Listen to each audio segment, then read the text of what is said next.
Here we go. Let's get into Maya. What does Maya do?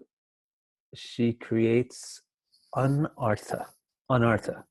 She creates anartha, which means things that are not fully substantial or real. So anartha means something that's not, it doesn't really have substance to it. It's an illusion. That's what illusion, that's where you get the idea of illusion, anartha. So that's what Maya does. She creates illusion. She creates anartha. What does she do? Makes illusion. Who does she do it to? Me. She creates unreal experiences for the Jiva, not for Krishna. Arjuna says, you are directly the original master consciousness, superior to Prakriti. Your power of cognition is impervious to Maya, singularly fixed in itself. So this means that Maya doesn't affect Krishna. So this is what Vyasa saw, and this is another confirmation of it early on in the Bhagavatam, that Krishna was above Maya. Maya was sheltered under Krishna. So this is very, very super important verse to show that the Bhagavatam cannot in any way support the Advaita school, the Mayavada school of philosophy, which is that Brahman became covered by illusion, and therefore if you remove the illusion, you become Brahman again. Realize that you're God. But the Bhagavatam is not into that. It does not support that at all. It says that the Maya Shakti cannot get into Brahman's awareness, just like water can't get through a duck's feathers. Maya praitya bhimuke cha vilajjamana. Illusion flees, ashamed to stand directly before him. So this verse here is starting to show us Maya's personality. She has her own personality, but it's this word vilajjamana shows us something about her character, is that she's ashamed of herself. And that's why she doesn't want to stand right in front of Krishna's face. She wants to move to the side. And that's why. All right, this is the last one of these three that Jiva Goswami quotes. Vilajjamanaya yasya. Maya is ashamed, statum ikshapate, to stand on the path of his vision. But she bewilders the ill intellect of those who prattle about I and mine. She doesn't stand on ikshapate. She's too embarrassed. Vilajjamanaya yasya statum ikshapate. She's too ashamed to stand, and she won't even try to go there.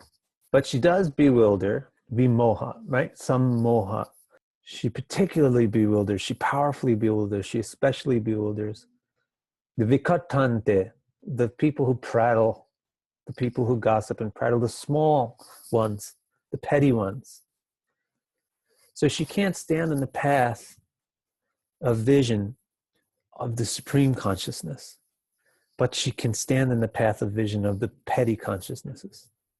She can affect our vision, vimohita. Mamaham, what kind of prattlers, petty people are they?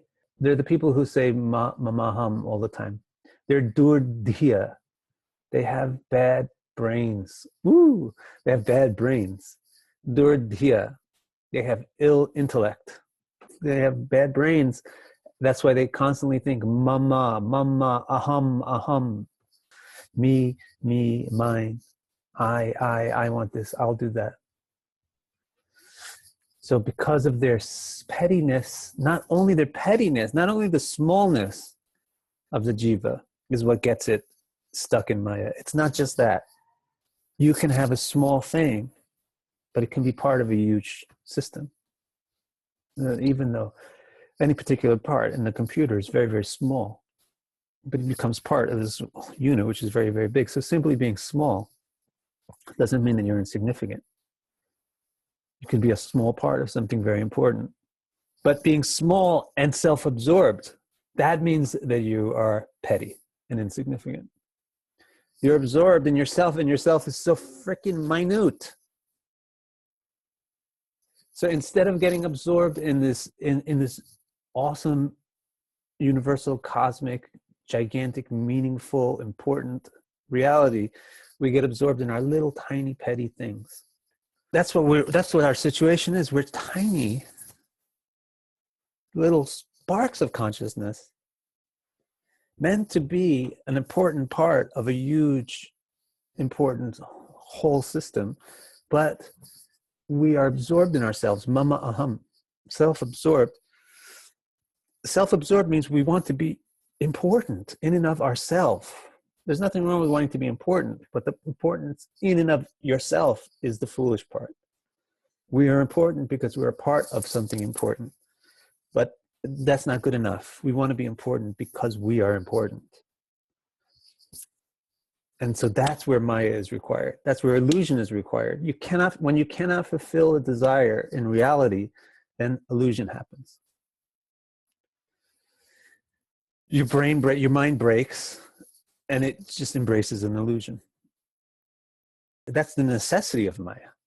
The necessity of Maya is that here's a few jivas who don't want to participate in the main system. They want to have these little self-contained systems where they are the central figure. But that's not what they are. They're so small. Okay, we can still take care of that through Maya or illusion. They can have the illusion, an anartha, an unreal situation of being important, of being central. So that's what she works on. She works on us, the small people who think we're big. But she doesn't work on the big person. She's embarrassed to even go there. Is this kind of a new way of thinking about Maya, just because for so long I've been, so many people talk about Maya as coming after you almost as like we're victimized, but it's not, you're not describing it that way, which is a relief because I've never quite understood that either. So yeah, that's also coming from a Christian upbringing or whatever, or any of those Middle Eastern religions, that upbringing where there's like this devil figure who's the bad guy who's out to get you, and you need God to protect you from this guy. That principle is just something found in the deserts of the Middle East, but it did not come from India. And it's not in the Veda that there's some bad, evil force out there after you. And you need to make sure that you get protected. This whole thing of like one thing luring another person and, luring. Nothing is luring. Everything is good, actually. Even Maya is good. Think about it. Here's a living thing who wants something that it can't have. So what should it get? It should get the illusion that it has it. Then at least it has the feeling that it has it. Maya is kind. Maya is good. Maya is Krishna's blessing and love on the jiva. You want to be important? Here's a way that you can feel important. Illusion is going to surround you, and it's going to give you the sense of importance. There's nothing evil in this place. There's nothing evil that exists, except the fact that the jiva has durdiya. It doesn't have its intellect matching with what it really is. That it's a part of something important. It's not an important thing in and of itself. That's an evil, but it's not an evil like a volition, which is hateful and wanting to screw people up. It's just an evil in the sense of it's not good. And Maya is not coming after us. You're going to see this too. This is going to get more clear. Maya doesn't come after us. We go after her. So it's not like she's like the great temptress striding around, pushing her breasts into everybody's face and saying, come and get it. She's not like that at all. She's vilajamana. She's embarrassed. She's shy. She's ashamed. But she's cooperating because that's the role that she plays. That's her seva. She's like the nurse that takes care of these dilapidated old stinky patience. So let's have some more talk about why she's ashamed. She's ashamed because her job is to give herself fully to these tiny little creatures who are attracted to her. So no woman wants to give herself to insignificant people, to insignificant men. So, but Maya has, that's her job. She's going to give herself to insignificant beings. That's one source of the shame. Another source of the shame is that not only that it's an illusion, it's not even real. She's not even giving them something real. And she keeps them in this situation which is illusory. But she has compassion. And so she operates by the mechanism of karma, which is a way for all these people that are trying, that she's giving herself to, all these people that are trying to fulfill their fantasies within her. She is coordinating them all. And with this little basic principle that you guys all have to share. And if you don't share, you get punished. That's her only rule. Anything else you want, I'll give you. Only rule that she sets is, you have to share me. And that's the rule of, we can't even follow that one rule. Can't even follow that one rule. We want to take more. There's 6 people in the room. There's 6 cookies on the plate, but we still take 2 cookies. So that's why there's this karma then is stuck. She slaps you on the hand. But that's compassion. That's the supreme compassion. The illusion is given that you're the center of the universe. But it's just an illusion. There's got to be something better than this. This is a disorder. It's a durdia. It's bad brains. This is a disorder of the consciousness. So this disorder must be cured for it to achieve what it's really meant to be. So it's not just that Krishna doesn't just give a perfect illusion, but Krishna gives an illusion which provides some medicine gradually that helps the consciousness get rid of this disorder and become what it was supposed to be, what he intended it to be. Intends it to be. Past tense is not appropriate for discussing these things. All these things have to be discussed in perfect present tense, because there's no sequence of past, present, and future in these issues. But sometimes we slip into the habit of speaking with the past tense because it's an ancient event, because it's happened before our timeline begins. So in a sense, it's a past tense event, but it's actually an event which is happening constantly in consciousness, eternally. So it's like perfect presence. So she provides karma, which, if you think about what karma is, it's a very gradual and non-intrusive way of helping the jivas be less self-absorbed.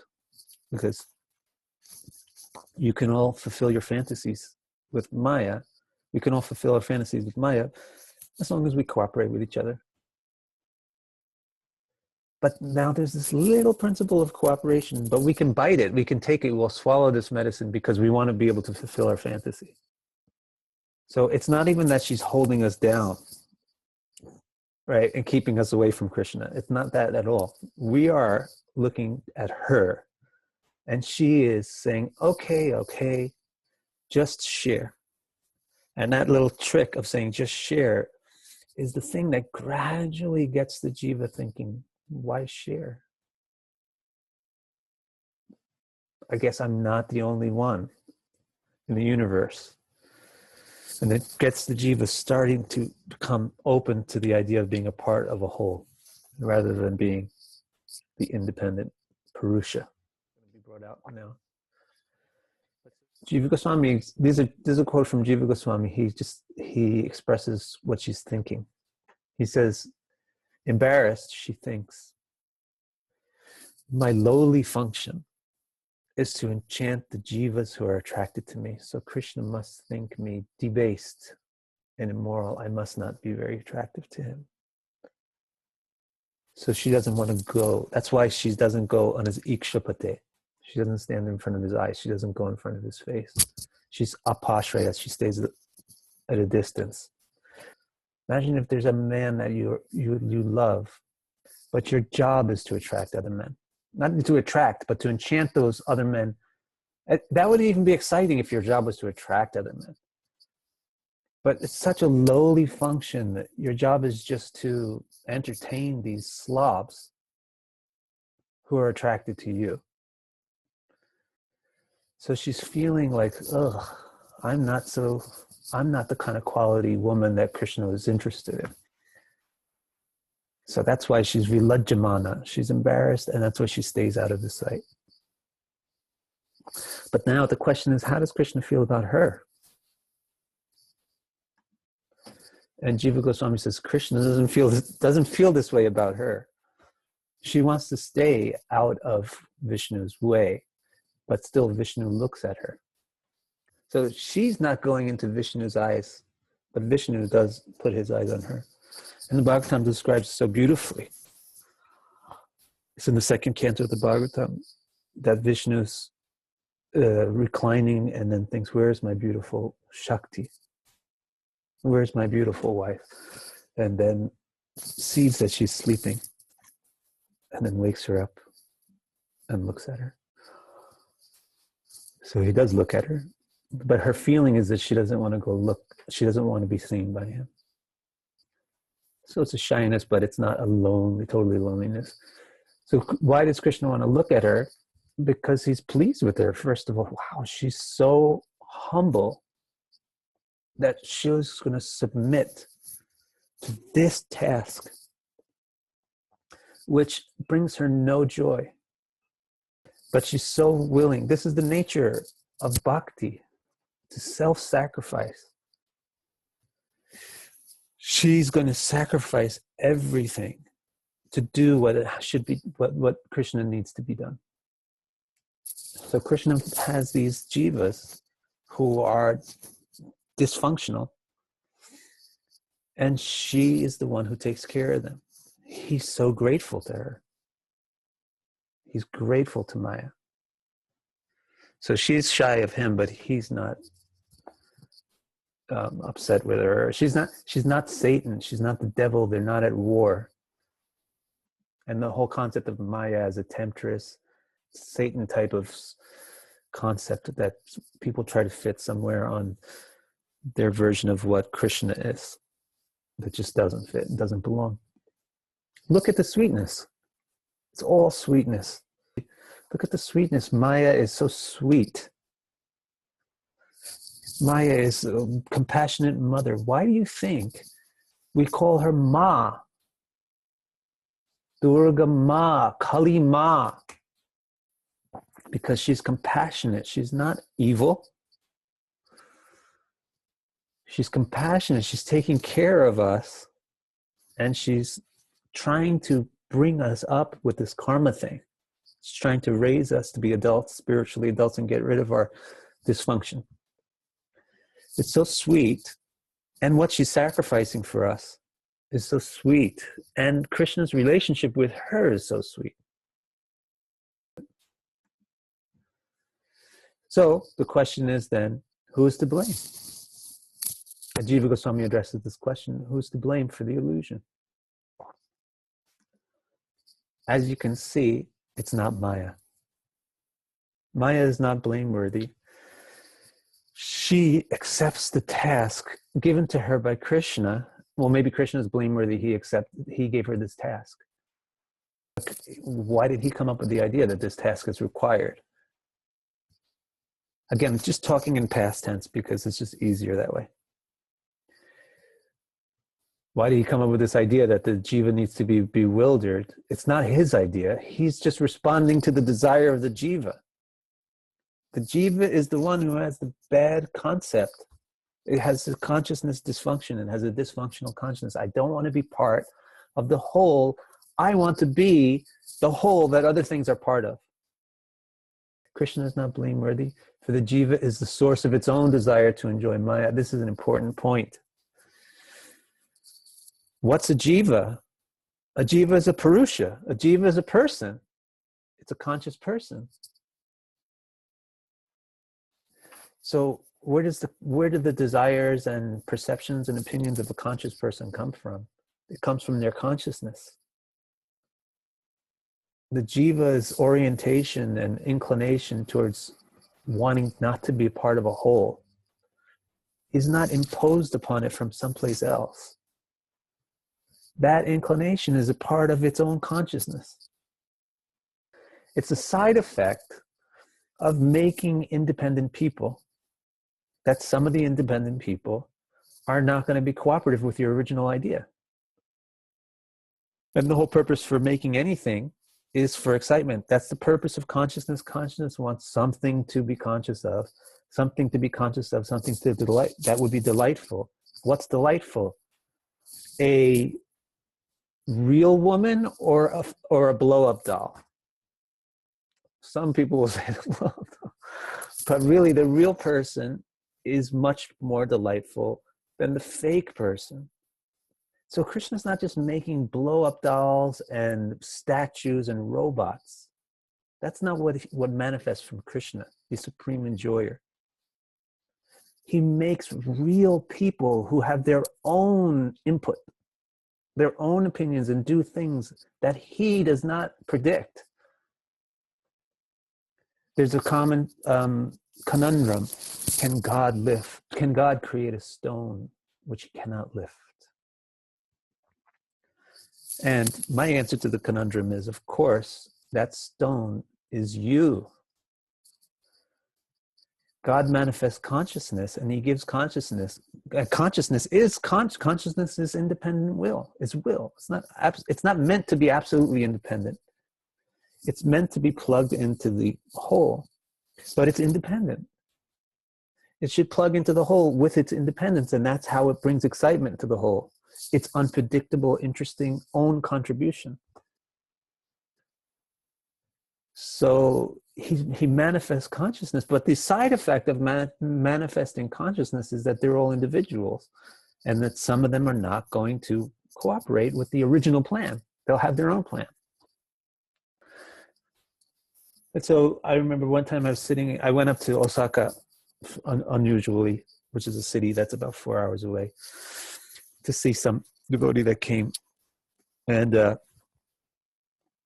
the end of the talk, somebody said, "Why doesn't Krishna make me liberated?" And I just thought, this question can only be asked by a person who doesn't even understand what they are, and what illusion is, and what liberation is. Why doesn't Krishna make me love him? You don't even understand anything about love. Why can't Krishna make me liberated? You don't understand anything about consciousness. That is correct. Krishna cannot make you anything. That's the way he made you. So Krishna's not blameworthy. He manifests a wonderfully, incredibly blissful situation. Some jivas are not interested in it. Well, then he provides something for it. He provides Maya. Okay, you be happy there. This illusion is actually going to help you. It's going to be a medicine which helps you. Where is the flaw in that? There's no flaw in that plan. So even if you say, like, who is to blame? What do you mean blame? There's no flaw. So if there's a flaw about it, then the flaw is only the jivas. It's the jivas durdiya. Karma is only one of the ways that Krishna helps this jiva to become what it was meant to be. The other way is that he will actually manifest Bhakti Shakti. Remember, Bhakti Shakti is the thing that lets the jiva connect to Krishna. He will manifest Bhakti Shakti in Maya. so that the jiva gets some opportunity to hear about Krishna, to find out about Krishna, to know that such a thing exists. So he says here, Daivye gunamayi mama maya duratyaya mamevaye prapadyante mayam etam tarantite. The amazing facets of my divine Maya are impossible to surmount. But if you seek my help, I will take you across them. Why doesn't Krishna take me across Maya? You have to seek it. He can't make you seek it. But if you seek it, he can help you. So how does Krishna help? He helps by giving the jiva a chance to be exposed to bhakti. So we just explained this. And that's what the Bhagavatam is. The Bhagavatam is the specific way. Because we also just vindicate ourselves by adopting the victim paradigm. And that's not going to get us out of Maya by thinking that we're a victim of Maya. Because the only one that can get us out of Maya is us. So just having this old thing like, I've been victimized, I'm being victimized. Then you think that the problem is in the entity victimizing you. But that's not the case with Maya, an illusion. The case is that the problem is with you and me. And so as long as we embrace the victim mentality in relation to our situation in the material world, we're not going to get out of it. We're not going to figure out what the real problem is. Okay, I think we should end then.